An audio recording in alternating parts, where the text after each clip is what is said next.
Alright, so the song reminds us that we can sing of His love forever and ever. ദൈവത്തിൻ്റെ നന്മകളെക്കുറിച്ച് എത്ര പറഞ്ഞാലും മതിയാവത്തില്ല. Over the mountains and the sea, your river runs with love for me. And I will open up my heart and let the healer set me free. I'm happy to be in the truth, and I will daily lift my hands, for I will always sing of when your love came down. I could sing of your love forever.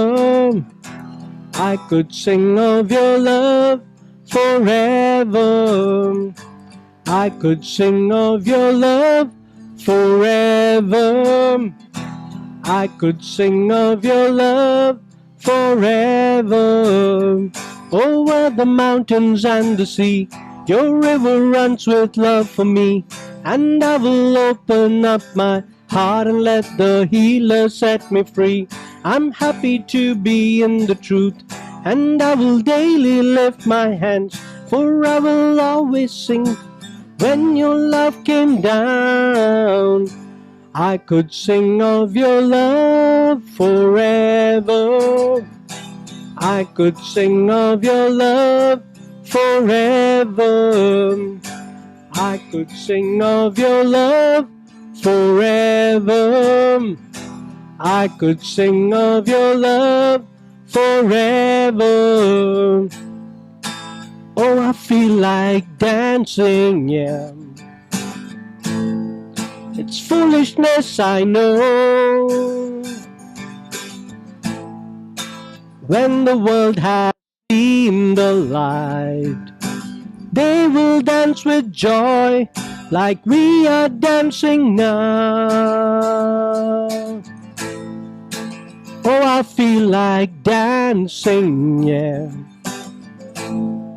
It's foolishness, I know.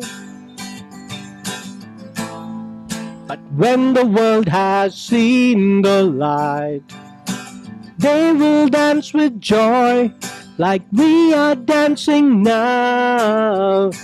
I could sing of your love forever. I could sing of your love forever. I could sing of your love forever. I could sing of your love forever.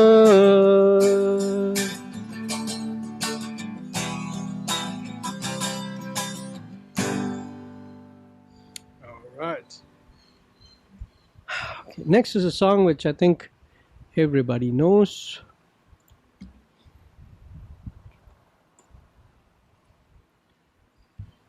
Right, the God who turns water to wine, God who makes the light shine out of darkness, God who can speak into existence things that did not exist. That is the God whom we worship.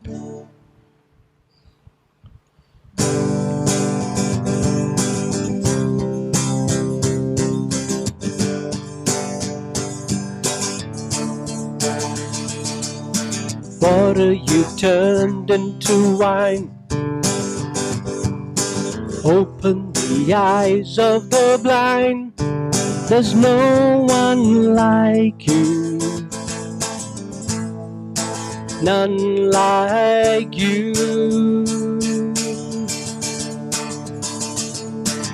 Into the darkness you shine. Out of the ashes we rise. There's no one like you. None like you. Our God is greater.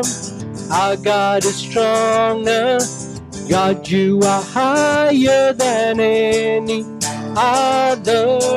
Our God is healer, awesome in power. Our God, our God. Water you turned into wine. Open the eyes of the blind. There's no one like you. none like you.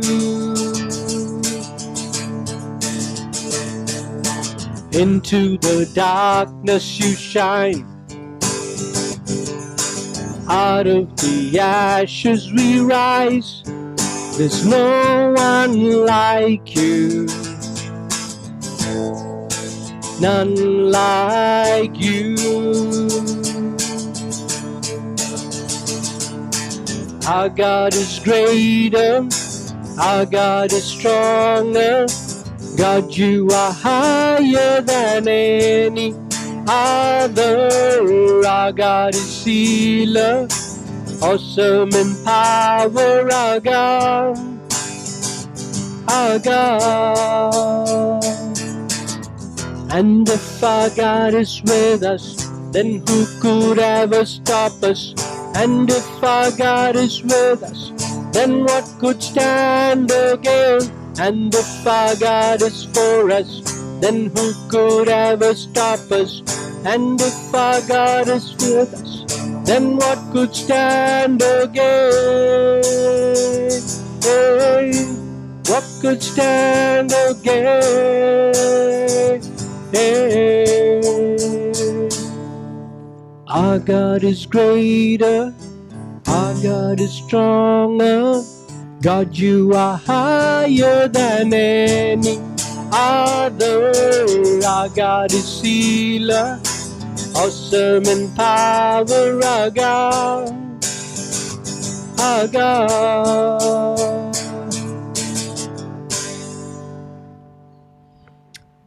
All right, so now is the opportunity to pray, and I'm going to ask Atul, would you lead us in prayer? Okay, over to Atul. Let's all close our eyes and bow our heads as Atul leads us in prayer. Isho എന്ന നല്ല സമയം തുടങ്ങി സ്തുതിക്കുന്ന ദൈവമേ, ഇന്ന് നമ്മളെ പഠിപ്പിക്കാൻ പോകുന്നതെല്ലാം നല്ലതായിട്ട് ശ്രദ്ധിച്ചുകൊണ്ട് കേട്ടുകൊണ്ടിരിക്കാനുള്ള കൃപ അങ്ങ് തന്നെയെന്ന് പ്രാർത്ഥിക്കുന്ന ദൈവമേ. നമുക്ക് ഇന്ന് പഠിക്കുന്ന എല്ലാം ദൈവത്തിനോട് അടുത്ത് വരുവാനുള്ള കൃപ അങ്ങ് തന്നെയെന്ന് പ്രാർത്ഥിക്കുന്ന ദൈവമേ. യേശുവിൻ തന്നെ നാമത്തിൽ തന്നെ ആമേൻ. Amen. Thank you, Atul. Luke chapter 12. Turn your Bibles to Luke chapter 12.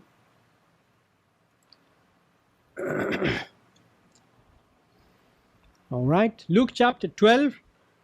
We're going to read from verse 1 to 7. Luke chapter 12, verses 1 to 7. In the meantime, when so many thousands of the people had gathered together that they were trampling one another, he began to say to his disciples first, beware of the leaven of the Pharisees, which is hypocrisy. Nothing is covered up that will not be revealed, or hidden that will not be known. Therefore, whatever you have said in the dark shall be heard in the light, and what you have whispered in private rooms shall be proclaimed on the housetops. I tell you, my friends, do not fear those who kill the body, and after that have nothing more that they can do. But I will warn you whom to fear. Fear him who, after he has killed, has authority to cast into hell. Yes, I tell you, fear him. Are not 5 sparrows sold for 2 pennies? And not one of them is forgotten by God. Why, even the hairs of your head are all numbered. Fear not, you are of more value than many sparrows. You are of more value than many sparrows. So, first thing that we understand is that Jesus is teaching the people, okay, but mainly speaking to the disciples. We'll see that. And what kind of people? We see that a huge crowd was there. Thousands upon thousands of people had come to hear Jesus speak. And sometimes people ask this question, how will so many people listen to the message of Jesus? When I'm speaking to 20 people itself, I can't reach the end. Yes, Atul? You're okay? Okay. Yeah, I think you got muted suddenly. Right. So when I'm speaking to 20 or 30 people, my voice cannot reach the last person. If I'm sitting in a hall, without a microphone, if I'm trying to teach a person, my voice cannot reach even 50 people properly. I have to shout and preach. I have to say, thus says the Lord, and then only some people will hear. Our last man sitting will be wondering, what am I preaching? I can only see my mouth move. He cannot hear the voice. So how do they used to teach thousands of people?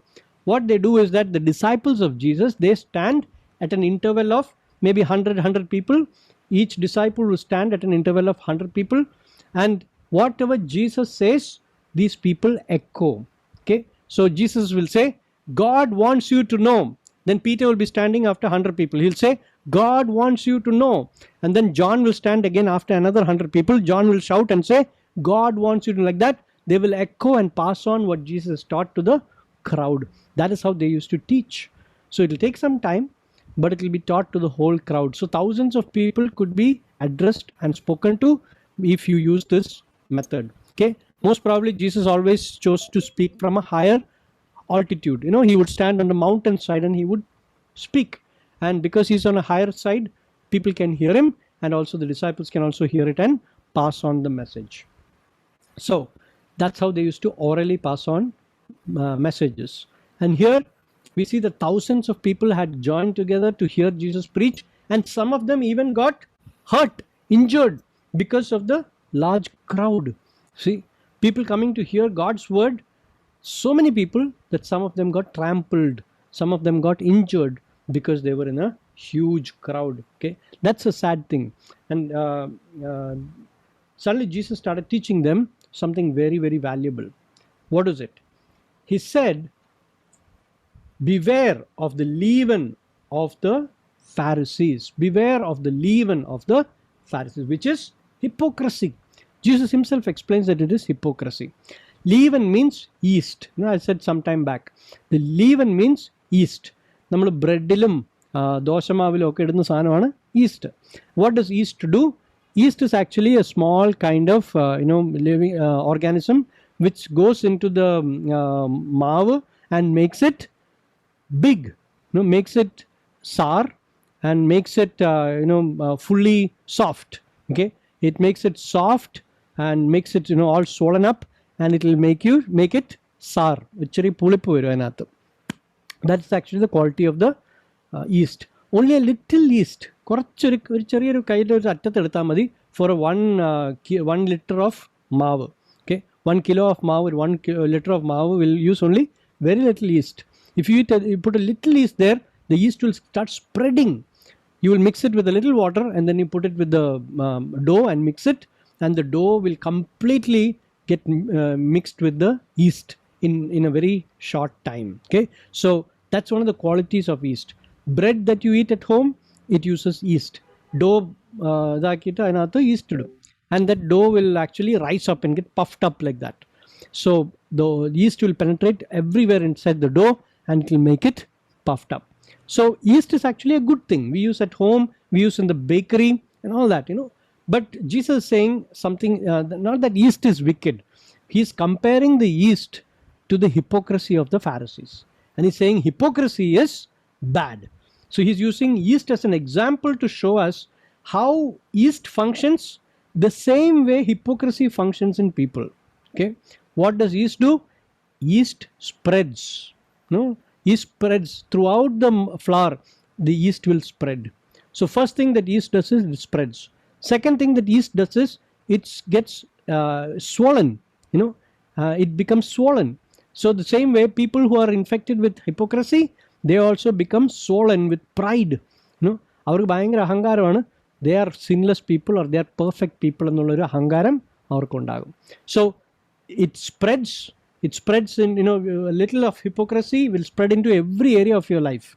Little of hypocrisy in one area will become hypocritical in the whole dealings with people. Okay, so we have to be careful that this quality is not found in us.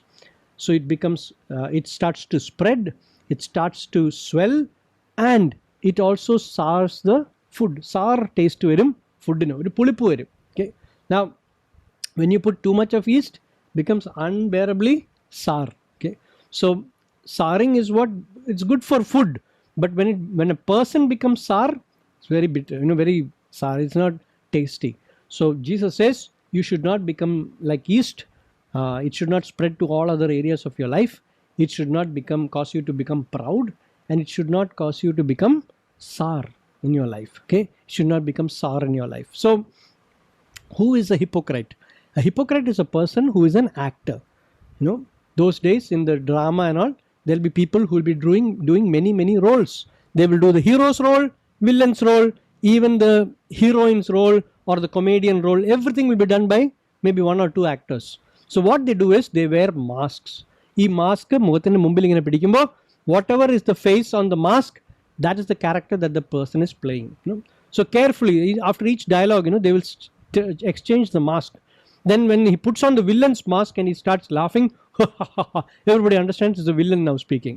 And then once the villain is finished laughing, the comedian will start some joke and he'll put on the comedian's mask. Then everybody laugh because they understand the comedian is speaking.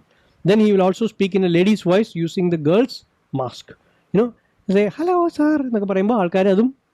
So every role is done by through 2 or 3 actors who will actually use the mask to tell them who is the character that they are playing at that particular time. And Jesus uses that word hypocrisy to show us that there are people who act in religion. They act like spiritual people.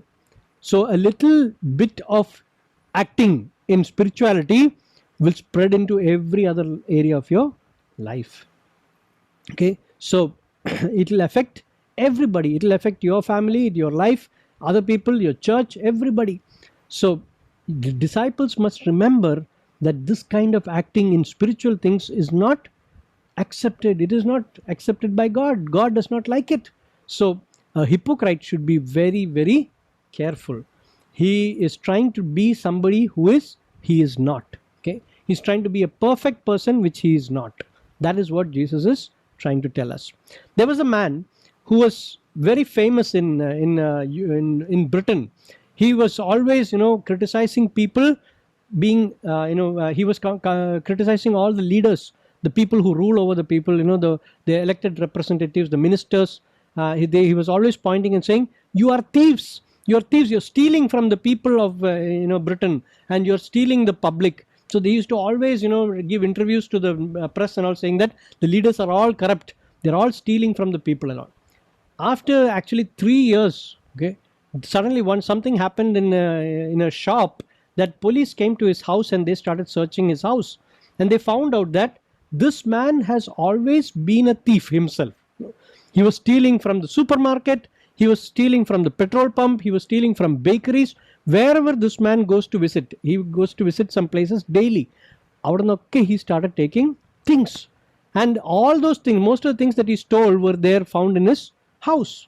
And they were surprised. They said, how did you get this? And this man said, I stole it from that place. Then he started giving a list of from where all he had stolen these things.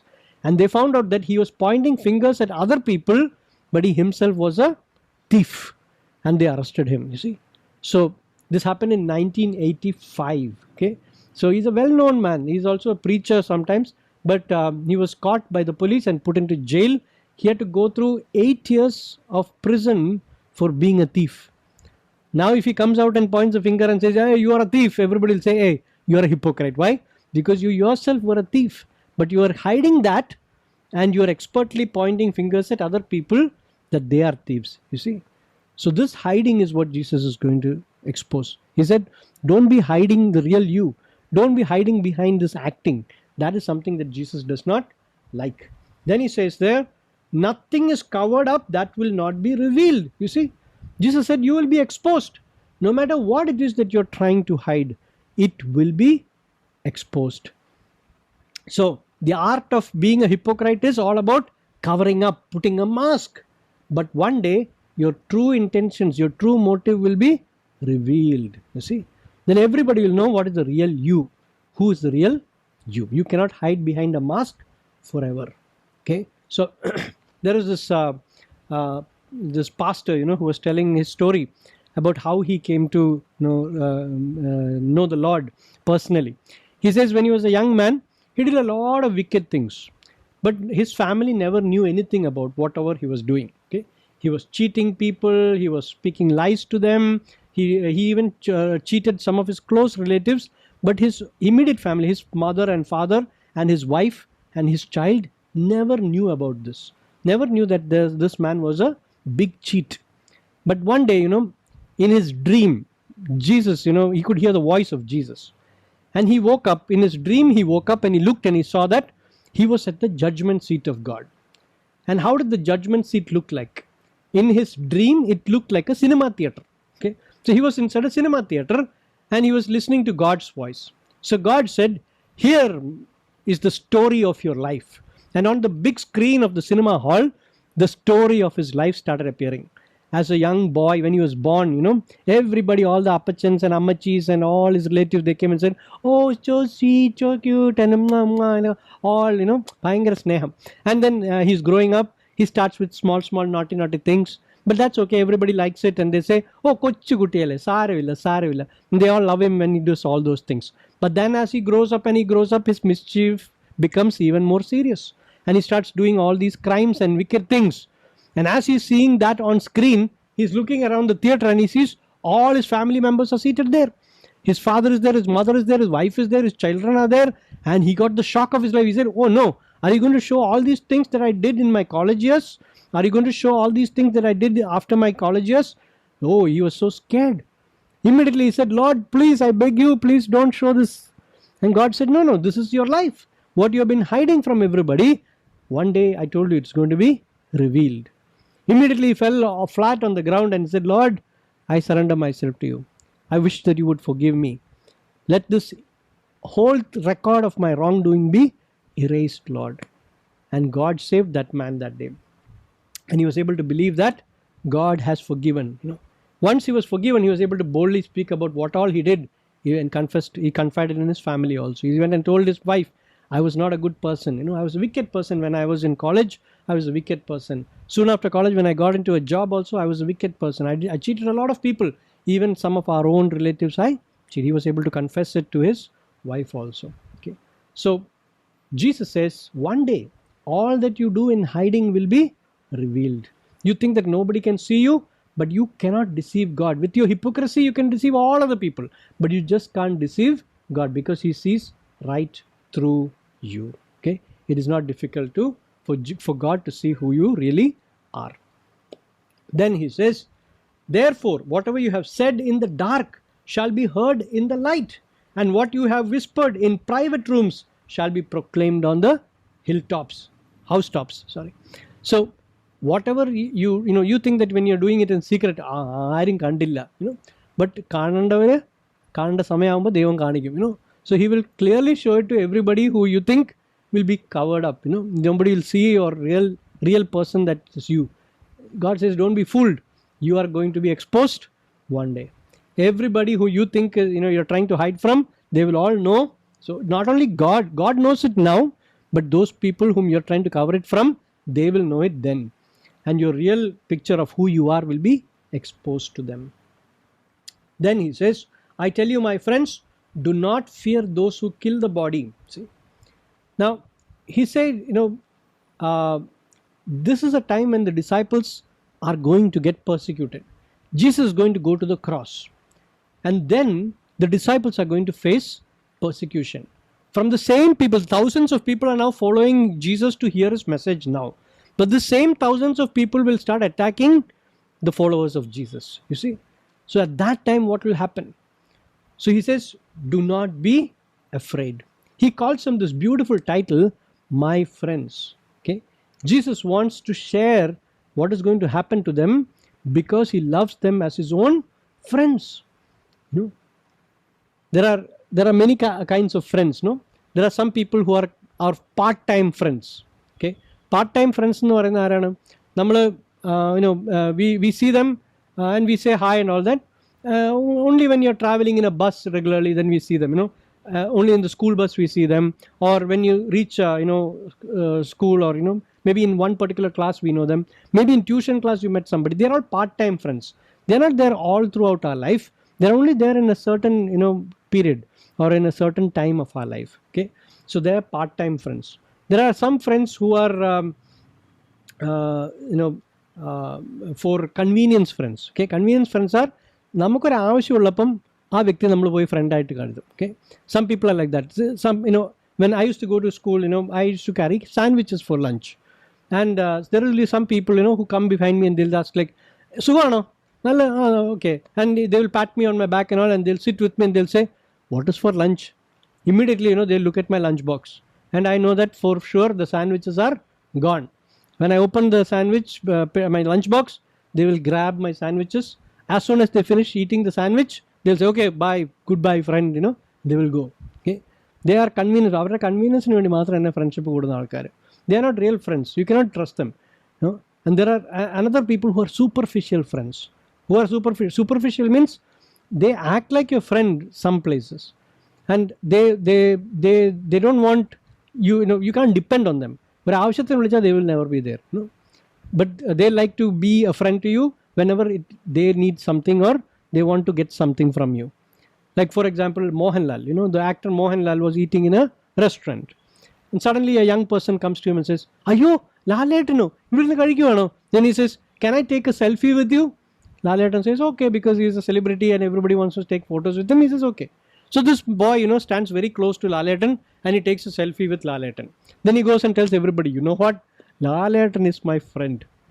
Laletan knows nothing about this person, and this person also doesn't know anything about what Laletan is going through, but he will say that he is a friend of Laletan." See?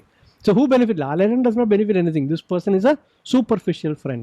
Outwardly he is a friend. Inwardly he has no connection with this person. You see? So there are many friends like that who are superficial. They only want their own selfish things. They don't want any close relationship with the person. Okay. Now Jesus was not calling them friends as though they were his part-time friends, or they were convenient friends, or they were superficial friends. Jesus was calling them friends from his heart because they were his friends. Jesus says the greatest love a person can show to his friend is laying down your life for that person. Okay, laying down your life for that person, and Jesus did that also. See? So he's our friend because he loves us without any conditions. He would do whatever you want to do even before you ask it. He loves you so much that he was willing to lay down his life for you and me. That's what makes him a friend. Okay, so when Jesus calls them friend, he's not simply calling them a title. He really means it when he says friend. Then he says, "Friends, do not fear those who kill the body." See, who is going to kill their body? People are going to persecute them. Out of the 12 disciples, of course, one was Judas and he committed suicide. But then among the 11 disciples, again, one joined. They joined a person called Matthias. In Acts chapter 1, you'll see that. Now, after Matthias joined, there were 12 again. Out of these 12 apostles, 11 of them died as martyrs. രക്തസാക്ഷി ആയിട്ടാണ് 11 പേരും മരിച്ചത്. Actually, John was the only person who was not died as a martyr, but he suffered a lot in his body. Okay, he was even roasted in oil, but he still lived. Okay, so that's a kind of suffering that they had to go through, persecution that they had to go through because they followed Jesus. And Jesus was telling them the same thing. He said, people are going to persecute you, and the worst thing they can do is they can kill your body. See, and killing your body is not the end of your life. See, you and I are not created to die and fade off or vanish from the earth. We are created for eternity. We are going to live forever and ever. Our bodies would die here, but we are going to get a new body when we are resurrected. Either we are going to hell or we are going to eternal life in heaven. But whatever is your destination, you're going to get a new body. You see. So Jesus was telling them, they can only kill your earthly body. So don't be afraid of them. That is not the end of your life. Whom should you be afraid of? Fear him who, after he has killed, has authority to cast you into hell. Who has the authority to cast you and me into hell? It is God who has the authority to do that. God, the eternal judge. God, the one who is righteous. God, the one who is impartial. God, the one who is absolutely just. He can only cast us into hell. And Jesus telling them, fear God. Even after death, you are not safe from God. He has the power and authority to cast you either into hell or to send you to heaven. So, fear him. Don't fear the people who are going to kill your body. Don't fear him who can kill your body, but fear him who has the authority to send you into eternal hell. So don't fear man, fear God. And that will give you a right perspective about life and death. People who loved God were willing to even be killed here on earth. They willingly lay down their life for other people also, you see. They wouldn't mind being a martyr for Jesus. So Jesus is saying, fear him who has, after you have died, he has the power to actually resurrect you and send you into hell. So be careful of God. Don't fear him. Don't fear man who can only destroy your earthly body. Now the word that is used for hell here is actually called the valley of Gehenna. Okay, Gehenna. What is Gehenna? Gehenna is a place outside of the city of Jerusalem where in the Old Testament, when the people went far away from God, they started worshipping this god called Molech. Molech എന്ന് പറയുന്ന ഒരു false godനെ അവർ ആരാധിക്കാൻ തുടങ്ങി. ഒരു wicked deity ആണ് Molech എന്ന് പറയുന്നത്. Okay, you'll find this whole story in 2nd Chronicles. Okay, 2nd Chronicles chapter 28, you'll find this story. So people of Israel, the Jews who were God's chosen people, they started worshipping idols. And this idol called Molech was a wicked god. Okay, and according to his requirement, the people, the parents were supposed to sacrifice their children to this god Molech. Okay, so God has given them, blessed them with children, but they, for blessings from Molech, they have to go and sacrifice these children who were given to them by the true and living God. So where did they go and sacrifice? They went and sacrificed these children at this place called Gehenna. Okay, Gehenna എന്ന് പറയുന്ന സ്ഥലത്താണ് ഇവരുകൊണ്ട് കൊച്ചുങ്ങളെ sacrifice ചെയ്യാൻ വേണ്ടി കൊണ്ടുപോയിരുന്നത്. Okay, now this place of child sacrifice was hated by God. God said, why are you doing this? These gods are not real gods. You don't go and sacrifice your valuable children to them. They are God's gift to you. So this place called Gehenna became a garbage dump where people go and throw all the waste, all the dead bodies, of dogs and cats and all the pets who die, stray dogs, stray cats, എല്ലാത്തിൻ്റെയും ശവശരീരങ്ങൾ കൊണ്ട് ഇട്ട് കത്തിക്കുന്ന സ്ഥലമാണ് ഗെഹന്ന എന്ന് പറയുന്നത്. All the waste of the city, of the town, will be collected and thrown in this place called Gehenna, where it will be set to fire. Okay, so outside of the city, it's outside where the wind is blowing away from the city, they will go and put all the waste in this place called Gehenna, where always the fire will be burning and all the rotten things will be there. Because of that, the worms also will be there. So that is the place that Jesus is likening or making similar to hell. And Jesus is saying hell is a place like Gehenna. Okay, then people will know what Gehenna is. So he's saying there the fire never dies and the worm never dies. Okay, fire is never quenched, the worm never dies. It's a horrible place. In the New Testament, they call this place, in the book of Revelation, we call it the lake of fire. The fire will never go off. Okay, you cannot switch off the fire, you can't extinguish the fire, and the worms will always be there, which means it will cause pain to the people. Okay, so place of pain, it's a place of suffering. It's a place of non-stop pain, a place of non-stop suffering. That is what Gehenna is. So Jesus is telling hell is a place like Gehenna. But imagine you have to live in Gehenna for the rest of your eternal life. Okay, he says God has the authority to do that. So fear God. Keep yourself from being a hypocrite so that you will not end up in Gehenna, in hell. Okay, that's what he means. So stop being a hypocrite. Hypocrisy will make you act in front of people. You're thinking that you're fooling God, but God will expose you and God will send you to where you deserve, and that place is Gehenna. So what is Jesus saying? Fear God. Okay, fear God. Now let me end with this. He says, yes, I tell you, fear him. Are not 5 sparrows sold for 2 pennies? Not one of them is forgotten by God. Why, even the hairs of your head are all numbered. Fear not. You are more value than many sparrows. See, sparrow is a tiny bird. Okay, in those days, if you those days they didn't have big pet shops like how we have now. But in the market they sell sparrows, okay, and sparrows are the cheapest birds that you can buy. Because of that, God has actually prescribed, sparrows to be sacrificed also instead of a lamb. If you are really, really poor, if you are really not having enough money to buy a lamb, you can actually substitute the lamb with sparrows. Okay, so Jesus is saying the cheap sparrows, the less costly sparrows, you can call it the most insignificant bird, the cheapest bird is sparrow. And Jesus says, what does God do? God does not forget even the sparrow. A sparrow is sold, are not 5 sparrows sold for 2 pennies, which means the lowest coin also is needed only for buying a sparrow. Okay, so കുറച്ച് ചില്ലറ കാശ് ഉണ്ടായാൽ മതി സ്പാരോനെ വാങ്ങിക്കാൻ പറ്റും. Okay, and if God does not forget that sparrow, he will never forget you. Okay, he will not forget you.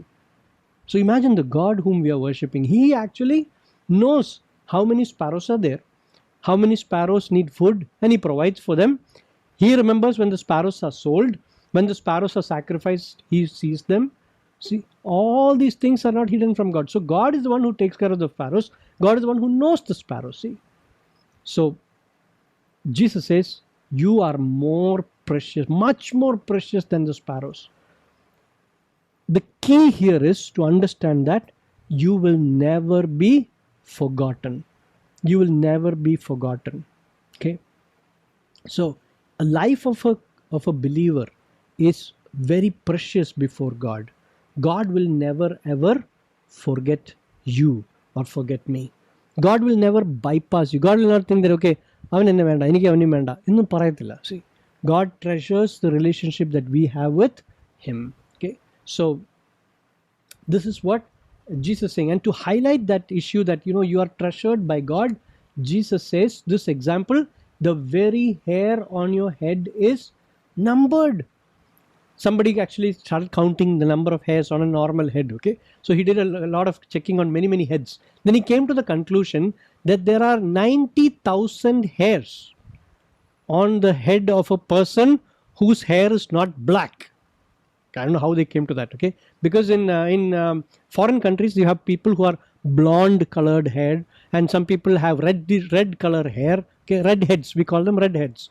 So there are different colors of hair on people's head. So he counted all the non-black ones, and he said, if you are a redhead or a blonde means yellow, okay, or pale color. So if you are a redhead or a blonde, then you have 90,000 hairs on your body. But if you are a dark-haired person, if you are a black-haired person, you have 120,000 hairs on your head. Okay, amazing number, no? I wonder how he got that. Now we know that it's not true. Why? Because if you count my hair, you will find that it is less. Okay, but if you find maybe one of your hairs, then you will find that it is more than me. So being black itself, black hair and our heads don't match. I'm sure that I don't have 120,000 hairs, and I'm sure that you have more than 120,000. Maybe you have 145,000 hairs. Who knows? Yes. I actually, like, when I am old and when I have no job, I plan to count someone's hair. Yeah. Okay, that's a good thing. So yes, I pray that you will succeed in that endeavor. Right? Yeah. Yes, like it's for fun purpose. Yeah, but you should, if you can't count it in one stretch, you should keep a bookmark. Okay, ഇത്രയും എണ്ണി കഴിഞ്ഞു, അപ്പോൾ അവിടെ വെച്ചൊരു book mark വെക്കണം. Then the next day you should count from there only. Don't start again from the beginning. Yeah, okay, അല്ലെങ്കിൽ അത്രയും ഭാഗം കൗണ്ട് ചെയ്ത് കഴിഞ്ഞ് ഷേവ് ചെയ്ത് കളയണം, എന്നിട്ട് then you count the rest of the passage. Okay, so what it means is that God knows exactly how many hairs you have. If he knows that about you, he also knows the important things. See, hair on the head is not an important thing, and even if it falls down, you can't even count how many hairs daily. നമ്മുടെ ചീപ്പ് എടുത്ത് നോക്കിയാൽ മതി. If you comb with a hair comb, you'll find that on the comb lot of hair will be stuck. അപ്പോൾ നമ്മൾ അറിയാം, അയ്യോ, നമ്മൾ ആ ചീപ്പ് നോക്കിയിട്ട് പറഞ്ഞത് എൻ്റെ മുടി കൊഴിഞ്ഞുകൊണ്ടിരിക്കുകയാണ് കേട്ടോ. അല്ലെങ്കിൽ നമ്മൾ കുളിക്കുന്ന സമയത്ത് when you put shampoo and all, you'll see a lot of hair going. Oh no, all my hair is going. 10 മുടിയായിരിക്കും പോയത്, പക്ഷെ നമുക്കത് കാണുമ്പോൾ ചങ്കിടിക്കും, അയ്യോ എൻ്റെ മുടിയെല്ലാം കൊഴിഞ്ഞു പോകുന്നതെന്ന്. See, so Jesus is saying, if you don't know the number of hairs on your head now, you don't know how many you are losing, you don't know how many you are gaining, but God knows that. Exactly how much you are having, God knows that. If He knows that small thing about you, He knows more, all the important things. And then He says, you are more valuable than many sparrows. See, now when you're persecuted, when you're being persecuted, you tend to think that nobody cares for you. God has forgotten you. That is why Jesus wants them to remember this. See, when you are persecuted, remember your God in heaven is a loving God, and He knows all about what you are going through. So you don't have to be afraid of those who are persecuting you, those who say bad things about you, those who abuse you. People who shout bad words at you, don't be afraid of them. People who are bullying you, don't be afraid of them. Why? Because God who loves you sees everything that is happening to you. He knows what is happening to you. He knows why you are being persecuted. So you don't have to be afraid. You don't have to be afraid. Your God is able to take care of you. Your God will protect you. Your God will send His angels also to protect you. That's how we see in the Bible. So we don't have to be afraid. There is this Old Testament event that happened during the time of Elisha, when he was actually going to be captured by the Syrian army. They sent a lot of soldiers to arrest him. And he actually came out, and his servant was panicking. He said, oh no, the whole army has come here to take us and go. And Elisha was not at all scared. So he asked the prophet, are you not scared? He said, no, the people who are with us, people who are on our side is more than their side. So wherever Gehazi, the servant could see, he saw only thousands and thousands of soldiers from the Syrian army. Said, what are you saying? Only you, prophet, and me, we are both here. Who else? Then Elisha prays, Lord, please open this fellow's eyes. So his inner eyes are opened, and he's able to see that the mountainside on which they are standing, these soldiers are standing, the Syrian soldiers standing in the valley. The both sides are two mountains. All over the mountainside are the fiery army of the Lord Almighty. The whole angelic army is there protecting the servant of God. See, so we are never alone. God is always watching over us. His angels are protecting us. So we don't have to be scared or afraid or feel alone when we are being persecuted. God has never abandoned you. God has never forgotten you. That is the message that Jesus wants to convey through this passage. Okay, so even when you are persecuted, don't feel afraid. Don't feel left alone. Don't feel that you're not remembered by God. You are never forgotten. God says, if God who does not forget the sparrows, He will never ever forget you, because you're much more valuable than the sparrows. So let's thank God this evening that we serve a God who loves us and cares for us. Let's pray. Then you can ask questions. Heavenly Father, we want to thank you this evening for allowing us to understand that you care so much for us. Everything about us is known to you.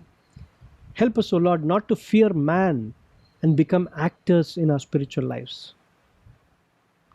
To become actors and lose the relationship we have with God. Help us, O Lord, to understand that God looks straight into our hearts and He sees the real me. Help me not to be proud about my achievements. Help me not to be acting as a spiritual person. Help me, keep me grounded and keep me real, because God knows, and everything that I hide from people will be exposed at the right time, and everybody will come to know what kind of a person I was. Help me to be truthful when I behave as a child of God. I pray and ask this in Jesus' precious name. Amen.